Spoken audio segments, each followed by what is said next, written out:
There was a boy who grew up with almost nothing. He lived in a small apartment on the edge of the city, in a building where the walls were thin and the hallways always smelled like cigarette smoke. The paint was peeling off the doors. The elevator had been broken for years. But it was home. It was the only home he had ever known. He lived with his grandmother. She was a small woman with tired eyes and hands that had worked hard every single day of her life. She woke up before the sun and came home long after it set.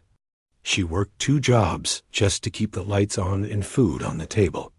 Some nights she was so exhausted she fell asleep in her chair before she could even eat dinner, but she never complained. Not once. She told him that life was hard, but hard didn't mean impossible. She told him that their situation was temporary, that better days were coming, that he just had to hold on and keep believing. He wasn't sure if she really believed that, or if she just said it to make him feel better. Either way, he loved her for it. School was a different world, a world where he didn't belong.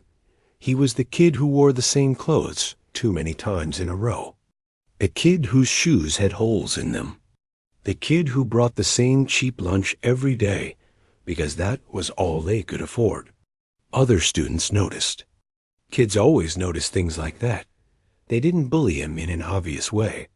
It was more subtle than that. They just pretended he didn't exist. They looked past him in the hallways. They never picked him for group projects. They laughed at jokes he wasn't part of. He ate lunch alone every single day, sitting at the end of a long table, watching everyone else live lives that seemed so far away from his own. Teachers didn't pay much attention to him either. He was quiet. He didn't cause trouble. He turned in his work on time and kept his head down. In a school full of louder, more demanding students, he simply faded into the background. He became invisible. But invisible people have secrets. And he had a big one. Every night, after his grandmother went to sleep, he would sneak out of the apartment. He would walk through the dark streets, past closed shops and empty parking lots, until he reached an old church about 3 miles away. The church had been abandoned for years. The windows were dusty, the pews were broken, and the roof leaked when it rained. But in the corner, hidden under a torn cloth, there was a piano. It was old and out of tune. Some of the keys stuck when you pressed them. But to him, it was the most beautiful thing in the world. He had found it by accident one night when he was walking around trying to clear his head. He had pushed open the creaky door of the church just to see what was inside, and there it was, sitting in the shadows like it had been waiting for him. He had never touched a piano before that night. He didn't know how to read music. He didn't know anything about notes or chords or scales, but something pulled him toward it, something he couldn't explain. He sat down on the old bench and placed his fingers on the keys. He pressed one, then another. The sounds echoed through the empty church, strange and wonderful. He didn't know what he was doing, but he kept going anyway.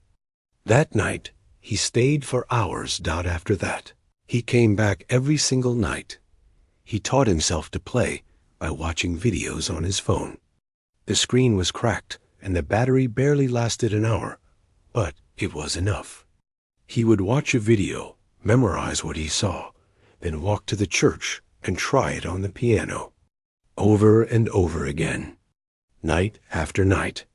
Week after week. It was slow at first. His fingers felt clumsy. The sounds he made were messy and wrong. But he didn't give up. He couldn't give up. Because when he played, something inside him came alive. All the loneliness, all the invisibility, all the pain of being nobody, it all melted away. The music became his voice. The piano became his escape. Months passed. Then a year. Then 2. He got better. Much better. He started creating his own songs, melodies that came from somewhere deep inside him. They weren't like anything he had heard before. They were raw and emotional, and full of everything he couldn't say out loud. When he played them, he felt like he was finally telling the truth. But he never told anyone. Not his grandmother. Not his classmates. Not a single soul. The music was his secret, his private world. The one thing that belonged only to him. Then one day, everything changed. He was sitting in the school cafeteria, eating his usual lunch alone, when the principal's voice came over the loudspeaker. She announced that the school would be holding a talent show in 2 months. Students could sign up to perform anything they wanted. Singing, dancing, comedy, magic, whatever. The winner would receive a $5,000 scholarship. $5,000. He froze with his sandwich halfway to his mouth. That kind of money could change everything. It could pay off some of his grandmother's medical bills that had been piling up. It could buy her new shoes for work, since hers were falling apart. It could take some of the weight off her shoulders, even just a little. For the rest of the day, he couldn't stop thinking about it. The talent show. The piano. The scholarship. It was crazy. He knew it was crazy. He had never performed in front of anyone before. He didn't even know if he was any good. What if he got up on stage and made a fool of himself? What if everyone laughed? But what if he didn't try at all? What if this was his only chance, and he let it slip away because he was too scared?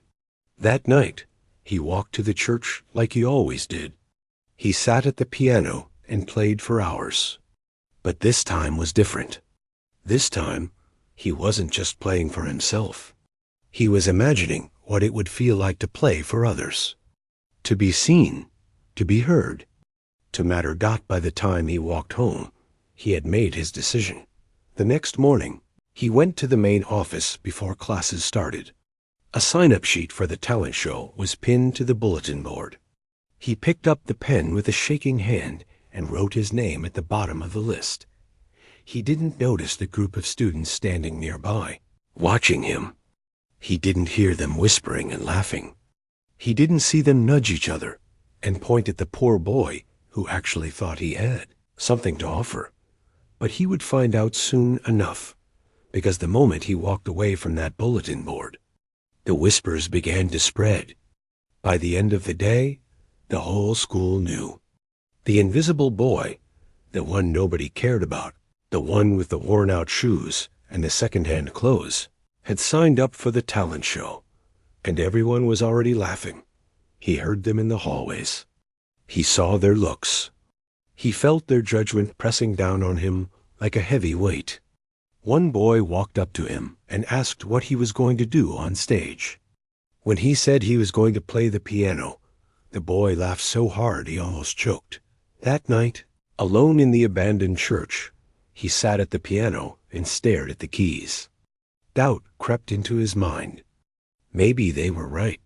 Maybe he was fooling himself. Maybe poor boys like him weren't meant for stages and spotlights and dreams. But then he thought about his grandmother, about her tired eyes and her worn-out hands, about the way she still believed in him, even when no one else did. He placed his fingers on the keys and began to play. And in that moment, he made a promise to himself. No matter what happened, no matter what anyone said, he was going to see this through. He was going to walk onto that stage and play his heart out. Even if no one believed in him, he would believe in himself. That would have to be enough. The news spread through the school like fire. By the next morning, everyone knew. The poor boy, the one who always sat alone, the one who never spoke much, had signed up for the talent show. At first, people thought it was a joke. Some laughed openly in the hallways. Others whispered behind their hands when he walked past.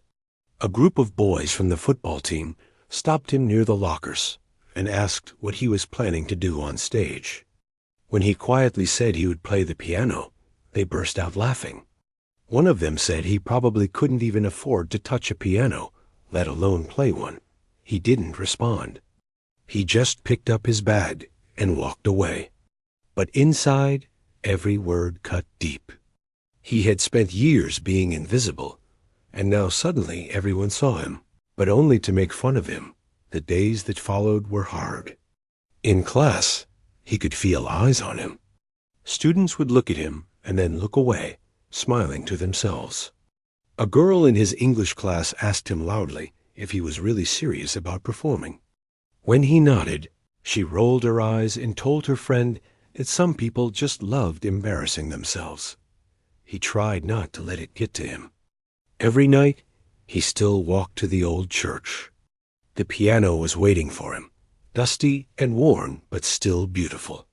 He played for hours, letting his fingers move across the keys until his hands hurt. The music was the only thing that made sense. It was the only place where he felt like he belonged. But then something happened that shook everything. One evening, he came home to find his grandmother sitting on the edge of her bed, breathing heavily. Her face looked tired, more tired than he had ever seen. She tried to smile when she saw him, but he could tell something was wrong. She told him it was nothing, just a little dizziness. But he didn't believe her dot the next day. She collapsed in the kitchen. He rushed her to the hospital, his heart pounding the whole way. The doctors ran tests and told him she needed rest and medication. They handed him a list of prescriptions and a bill that made his stomach drop. He stared at the numbers, feeling the weight of it all pressing down on him. That night, he sat beside her hospital bed and held her hand. She looked so small lying there, so fragile. This was the woman who had raised him when no one else would. She had worked double shifts just to put food on the table. She had never complained, never asked for anything. And now she was lying in a hospital bed, and he couldn't even afford her medicine. He thought about dropping out of the talent show. What was the point anyway? People were already laughing at him. Maybe he should just quit and find extra work somewhere. He could pick up shifts, do odd jobs, anything to help pay the bills. But when he mentioned it to his grandmother, she squeezed his hand and looked at him with those warm, tired eyes. She told him not to dare give up. She said she had watched him sneak out every night for years, and she knew where he went. She knew about the church, about the piano, about the music he created when he thought no one was listening. She told him his music was a gift, and gifts were not meant to be hidden. Her words stayed with him long after he left the hospital that night. He decided to keep going. Not for the prize money, not for the recognition, but for her. He wanted to make her proud. He wanted to show her that everything she had sacrificed was worth something. But the world didn't make it easy. Back at school, the teasing got worse. Someone started a rumor that he had signed up for the talent show just to get attention. Another person said he probably couldn't even read music. A group of kids made jokes about his clothes, about the holes in his shoes, about the way he always looked tired. One afternoon, he found a note stuffed inside his locker. It said he should just give up now and save himself the embarrassment. He stared at it for a long time, then crumpled it up and threw it away. The rehearsals didn't help either. When the event coordinator handed out the schedule, he saw that he had been given the last slot of the night. The very last one, after all the other performances were done. He overheard her telling another teacher that they wanted to end with something quick and simple, so people could leave on time. He understood what that meant. They didn't expect anything from him. They just wanted to get it over with. Even some of the other performers looked at him strangely. A girl who was doing a dance routine asked him what instrument he played. When he said piano, she raised her eyebrows and said she didn't know the school even had one. A boy who was singing a pop song told him good luck in a voice that didn't sound like he meant it. But through all of it, he kept practicing. Every night, he walked those 3 miles to the church. Sometimes it rained, and he arrived soaking wet. Sometimes he was so tired, he could barely keep his eyes open. But he played anyway. He played until his fingers knew every note by heart. He played until the music became a part of him. he started working on something new. A piece he was writing himself. It wasn't like anything he had heard before. It came from somewhere deep inside, from all the pain and the loneliness and the hope that refused to die. It was about his grandmother, about the nights he spent hungry, about the dreams he held on to, even when everything said he should let go, the night before the talent show. He went to school early to check the auditorium. He wanted to see the piano, to touch the keys, to make sure everything was real. But when he got to his locker, he stopped. Someone had written on it in thick black marker. The words were ugly, meant to hurt. They said poor boys don't belong on stage. They said he should go back to where he came from. He stood there for a long moment, staring at those words. His chest felt tight. His eyes burned. For a second, he thought about walking away, about giving up, about disappearing like everyone expected him to. But then he thought about his grandmother. He thought about her lying in that hospital bed, still believing in him. He thought about all those nights at the church, all those hours of practice, all those songs he had poured his heart into. He took a deep breath, turned away from the locker, and walked out of the school. That evening, he went to the church one last time. He sat at the piano and played his piece from beginning to end. The notes echoed through the empty room, filling every corner with sound. When he finished, he sat in the silence for a while, letting it settle over him. Tomorrow, everything would change. He didn't know how, and he didn't know what would happen. But he knew one thing for sure. He was not going to be silent anymore. The night of the talent show arrived faster than he expected. The whole day felt strange, like he was watching himself from somewhere far away. He went to class, but he couldn't focus. He ate lunch alone as usual, but he couldn't taste the food. His mind kept drifting to the evening ahead, to the piano, to the hundreds of people who would be watching. After school, he went home and checked on his grandmother. She was resting in bed, still weak, but doing better than before. She held his face in her hands and told him she wished she could be there. He told her it was okay, that he would make her proud no matter what. She smiled and said she was already proud. She had been proud since the day he was born. He put on his only good shirt. It was old, and the collar was slightly frayed, but he had ironed it carefully that morning. He looked at himself in the small mirror hanging on the wall. For a moment, he barely recognized the person staring back at him. He looked nervous, tired, but there was something else in his eyes, too.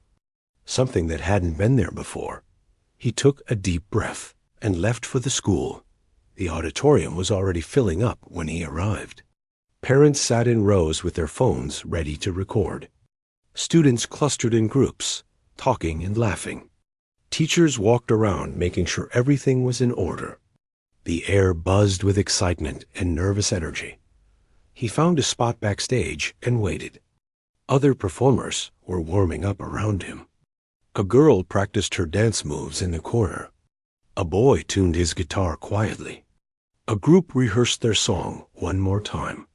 Everyone seemed confident, prepared, like they belonged there. He sat alone on a folding chair, his hands clasped together, trying to calm the storm inside his chest. The show began at 7 o'clock sharp. The principal gave a short speech about talent and hard work and chasing dreams. The crowd clapped politely. Then the first performer took the stage, and the competition officially started. One by one, students walked out under the bright lights. A girl sang a popular song and hit every note perfectly. The audience cheered.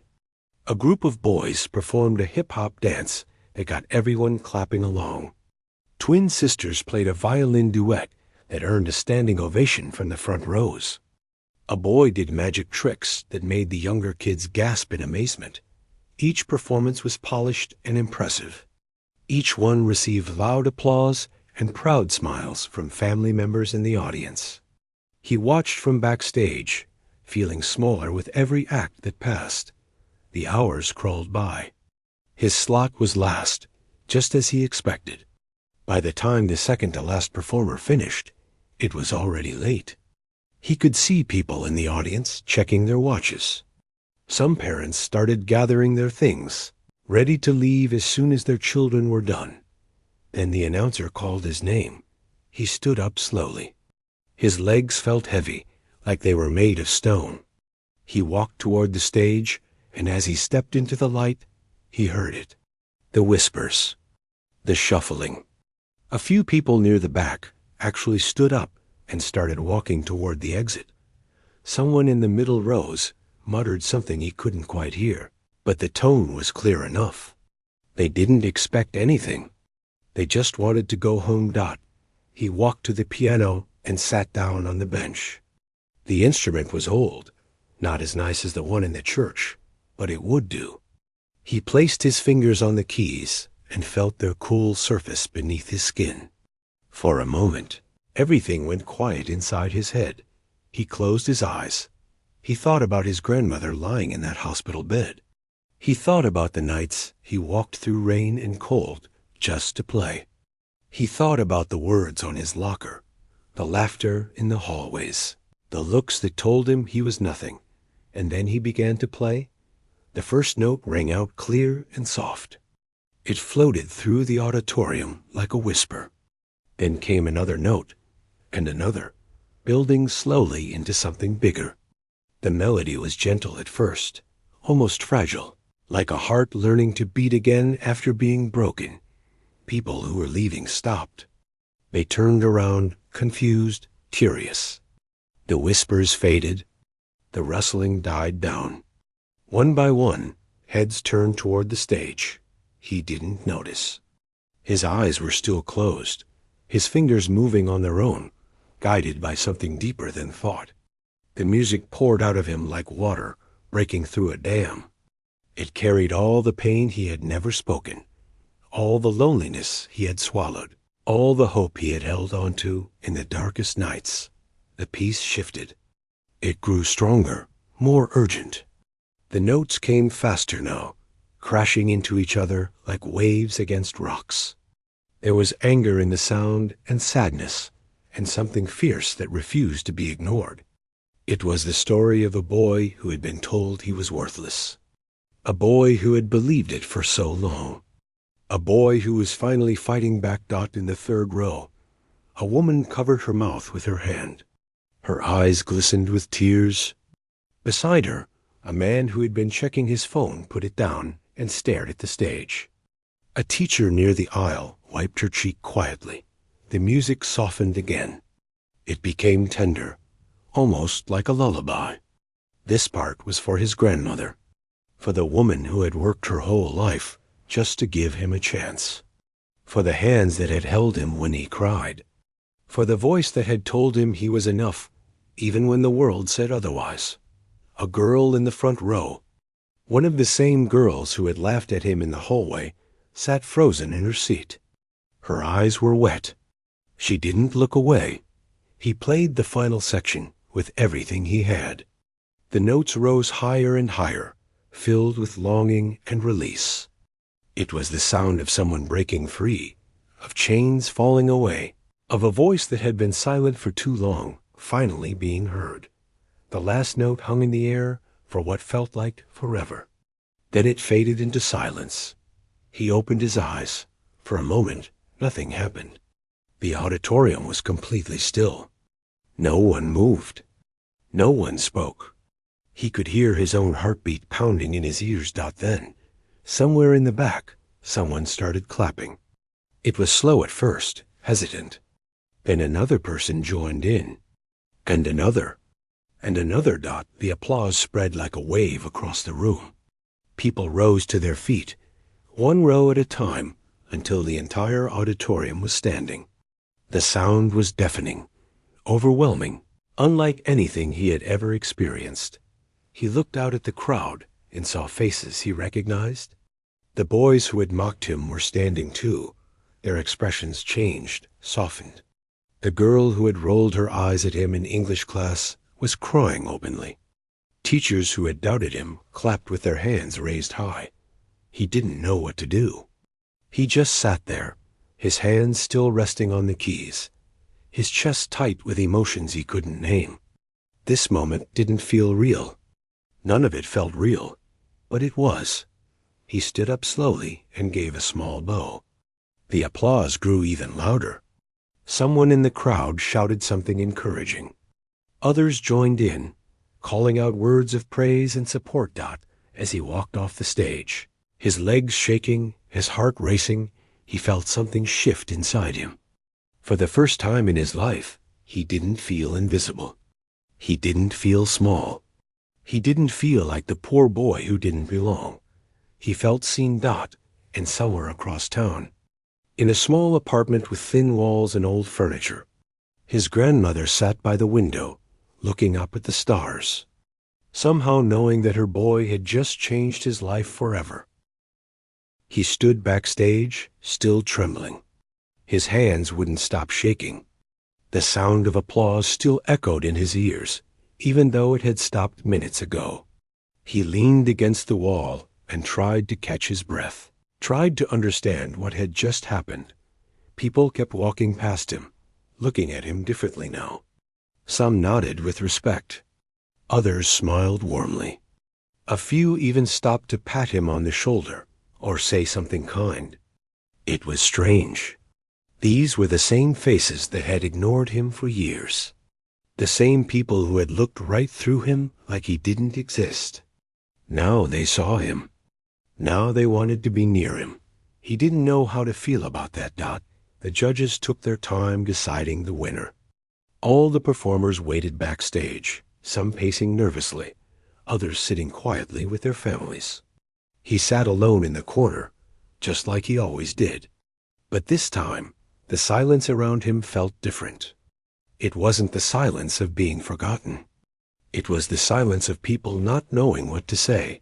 Finally, the principal walked onto the stage and asked everyone to return to the auditorium.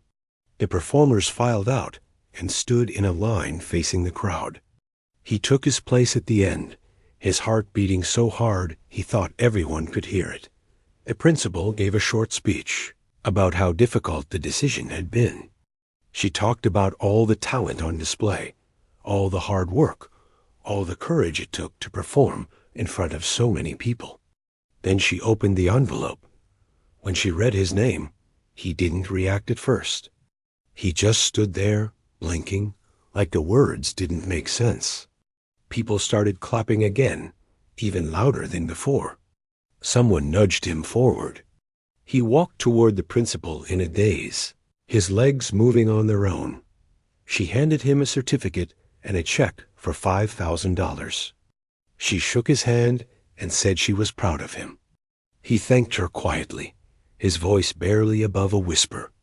Then he turned to face the audience, and the applause washed over him like a wave. He looked out at all those faces. Some were standing again. Some were wiping their eyes. In that moment, he thought about his grandmother. He wished more than anything that she could be there to see this. He promised himself he would tell her everything, every single detail, as soon as he got home. After the ceremony, people crowded around him. Students who had never spoken to him before now wanted to shake his hand. Parents told him how moved they were. Teachers said they always knew he had something special. He nodded and thanked them, but inside he felt overwhelmed. This was too much, too fast. He was about to leave when a woman approached him. She looked different from the others. She was dressed simply but elegantly, and there was something calm and serious about her expression. She waited until the crowd around him thinned out before stepping forward. She introduced herself and said she worked in the music industry. She had come to the show to watch her niece perform, but something unexpected had happened. She had seen him play, and in 20 years of working with musicians, she had never heard anything quite like it. He didn't know what to say. He just stared at her, unsure if this was real. She smiled gently and handed him a small card with her name and phone number on it. She told him to call her when he was ready. No pressure, no rush. But she believed he had a gift that the world needed to hear. He took the card with trembling fingers. He thanked her, his voice cracking slightly. She nodded once, then turned and walked away, disappearing into the crowd. He stood there for a long time, holding that card like it was made of gold. When he finally got home, his grandmother was awake, waiting for him in her chair by the window. The moment she saw his face, she knew. She opened her arms, and he rushed to her, kneeling beside her and burying his face in her shoulder. He told her everything.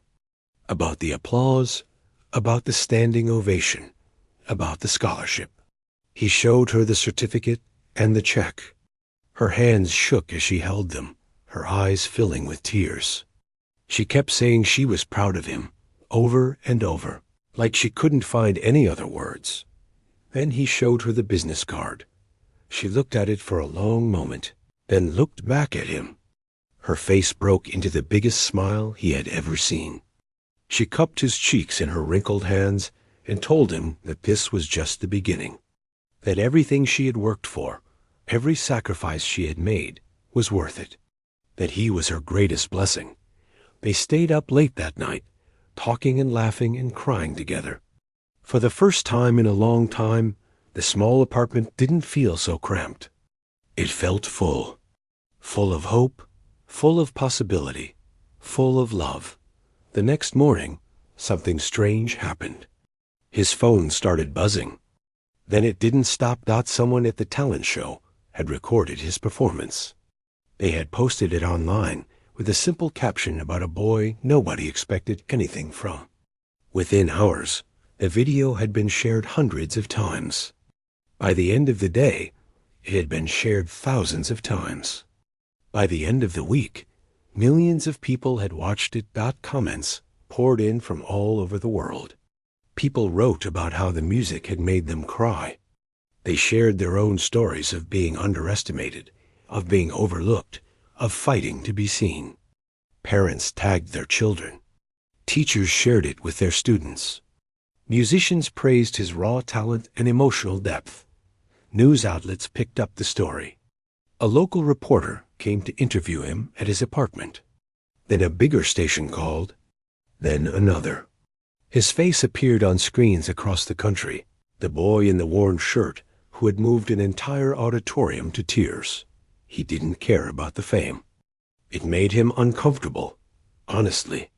He didn't like the cameras, or the attention, or the way. Strangers suddenly wanted to know everything about his life, but there was one thing he did care about. His grandmother got to see it all. She sat beside him during the interviews, quiet but beaming. She watched the video with him, tears streaming down her face. She read the comments out loud, laughing and crying at the same time. For the first time in years, she didn't look tired. She looked alive. One evening, as they sat together watching the sunset through the window, she took his hand and held it tightly. She told him that she had prayed for this. Every single night, for as long as she could remember, she had prayed that he would get the chance he deserved. And now, finally, those prayers had been answered. He didn't say anything. He just squeezed her hand and leaned his head against her shoulder. The world was changing around him. Opportunities were coming. Doors were opening. The woman from the music industry had called twice already, and they had long conversations about what might come next. But in that moment, none of that mattered. What mattered was this: the two of them together, in the small apartment where they had struggled and survived and loved each other through everything. He had spent his whole life feeling invisible, feeling like he didn't matter, feeling like the world had no place for someone like him. But now he knew the truth. The world had just been waiting for him to find his voice, waiting for him to stop being silent, waiting for him to show everyone what he was made of, and he was only getting started. 3 years had passed since that night in the school auditorium. 3 years since a boy in a worn shirt sat down at a piano, and changed his life forever. So much had happened since then that sometimes it felt like a dream. But it wasn't a dream. It was real. Every bit of it. He stood backstage now, but this time it wasn't a school talent show. It was a sold-out concert hall in the middle of the city. Thousands of people filled the seats, waiting for him. His name was on the marquee outside. His face was on posters in the lobby. His music played on radio stations across the country. But before he walked out on that stage, he did the same thing he always did. He pulled out his phone and called his grandmother. She answered on the second ring, the way she always did. Her voice was warm and familiar, the same voice that had comforted him through every hard night, every moment of doubt, every time the world tried to break him.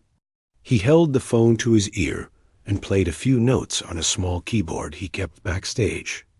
It was their ritual now, something they had started after his first real concert and never stopped. She laughed softly on the other end. "That's my boy," she said. "That's my boy." He smiled and told her he loved her. She said it back. Then he hung up, took a deep breath, and walked toward the stage. The crowd erupted the moment he appeared. The applause was deafening, wave after wave of sound crashing over him. He walked to the grand piano in the center of the stage and sat down. The lights dimmed. The audience fell silent. And then he began to play. The music filled the hall, rich and powerful and full of emotion. It was a piece from his debut album, the one that had topped the charts and earned praise from critics around the world. But to him, it was more than just a song. It was a letter to everyone who had ever felt invisible. A message to every kid who had been told they weren't good enough. A reminder that pain could become something beautiful if you refused to let it destroy you. He played for over an hour that night. He played songs about struggle and hope, about loss and love, about the long road from nothing to something. The audience laughed and cried and clapped along. Some stood with their eyes closed, letting the music wash over them. Others held their phones up, recording moments they wanted to keep forever. When the final note faded, the crowd rose to their feet. The standing ovation lasted for nearly 5 minutes. He stood at the edge of the stage, looking out at all those faces, and felt a wave of gratitude so strong it nearly knocked him over. He had come so far, but he never forgot where he started. After the concert, he didn't go to any fancy after-party. He didn't celebrate with important people in expensive suits. Instead, he got in a car and drove across town to a quiet neighborhood where the streets were cracked and the buildings were old. He parked in front of a small house with a garden out front. It wasn't fancy, but it was clean and bright and full of flowers. He had bought it for his grandmother 2 years ago, the day he signed his first real record deal. She had cried when she saw it. She had walked through every room, touching the walls, unable to believe it was real. He found her sitting on the porch, wrapped in a blanket, looking up at the stars. She smiled when she saw him. He sat down beside her and took her hand. They didn't need to say much. They never did. Just being together was enough. She was healthier now. The medicines she needed were paid for. The stress of working 2 jobs gone. She spent her days gardening, reading, and watching old movies. Sometimes neighbors came by just to sit with her, to hear her stories, to enjoy her warmth. She had become the heart of the whole street. He told her about the concert, about the crowd, the applause, the feeling of playing in front of so many people. She listened with that proud look in her eyes, the same look she had given him when he was just a little boy playing imaginary songs on the kitchen table. Before he left that night, she held his face in her hands and looked at him for a long moment. She told him she always knew.